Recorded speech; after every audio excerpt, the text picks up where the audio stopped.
I'll never forget the time I was sitting in a lesson with my college professor and my heart was racing. I was staring at a piece of sheet music that I was supposed to sight read, and I was feeling like a complete imposter. Why?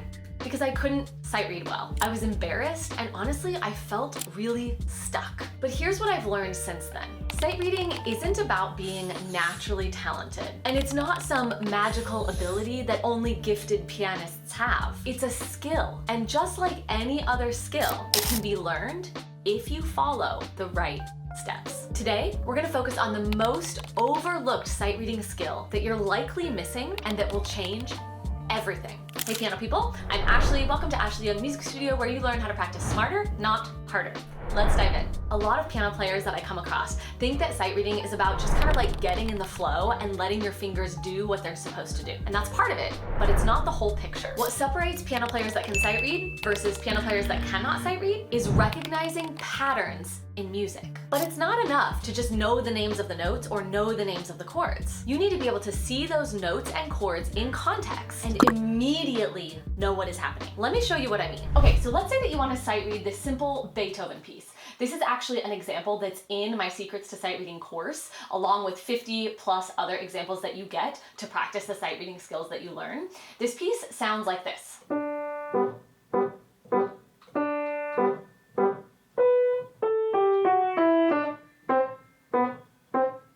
might recognize it.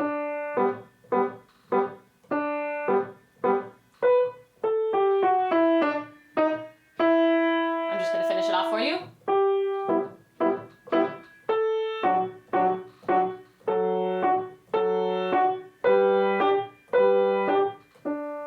Hopefully you recognize this. Okay, so let's say you want to sight read this piece. Now, even if this looks way too easy for you, stick with me. If it looks way too hard for you, stick with me. You're gonna learn a lot. So upon first glance, it might just look like there's a lot of notes on this page, right? And maybe you start to notice some things. Like you might see, oh, there's some staccato markings, right? And that's natural. Your brain is gonna automatically start to look for the things that you recognize.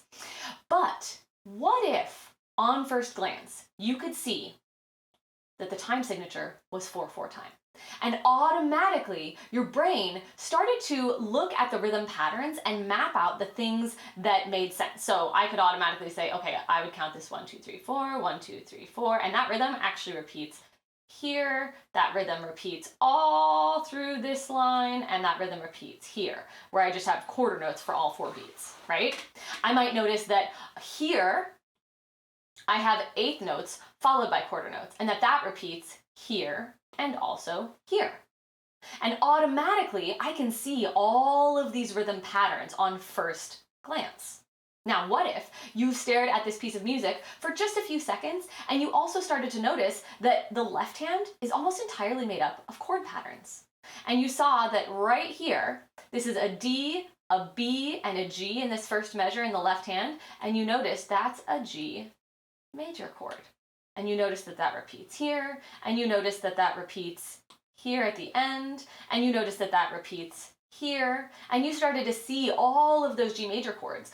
And you knew by seeing the key signature with 1 sharp that we are in the key of G major, so it makes a lot of sense. And then maybe you also know that because we're in the key of G major, we're also going to be seeing a lot of D major chords.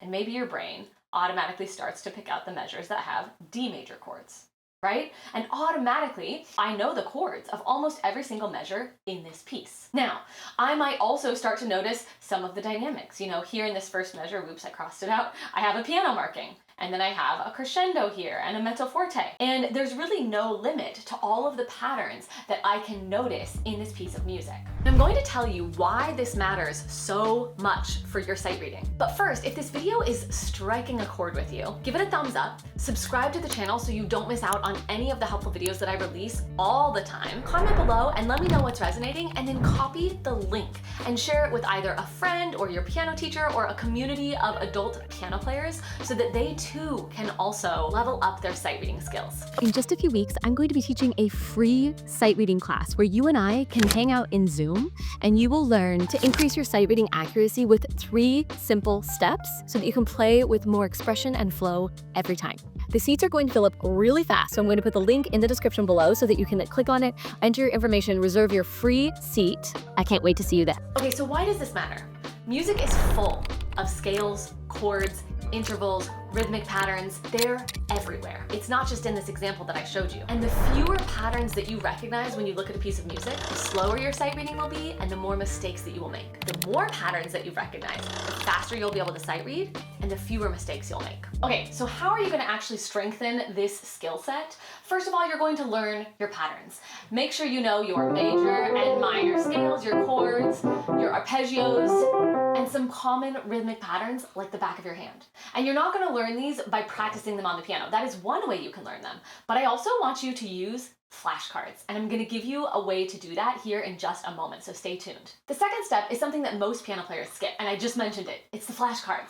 This is where you want to actually optimize for speed. You don't just want to learn how to play the arpeggios. You want to learn how to recognize an arpeggio on a piece of music and spot it anywhere, right? And spot it quickly. Flashcards is the best way to do that. After teaching for almost 2 decades, I can tell you that flashcards work for tiny children. They also work for the elderly. They work for everyone. I have yet to meet someone where I gave them flashcards to practice and it did not help them optimize for recognizing patterns with speed. And then step 3 is something that most piano players skip. And this is where you're actually going to take all of the patterns that you're learning and you're going to start to notice them in your sheet music and on the keyboard. You're going to make that connection between the patterns that you're spending time memorizing and what's actually happening in your pieces of music. And you can do this when you sight read, but also whenever you're learning any piece of music. Now here's the thing, recognizing your patterns quickly is just the first step in order to be able to sight read with more accuracy and more flow. It's what module 1 of my Secrets to Sight Reading course is all about. But if you want to be able to sight read faster and with more flow and more confidence,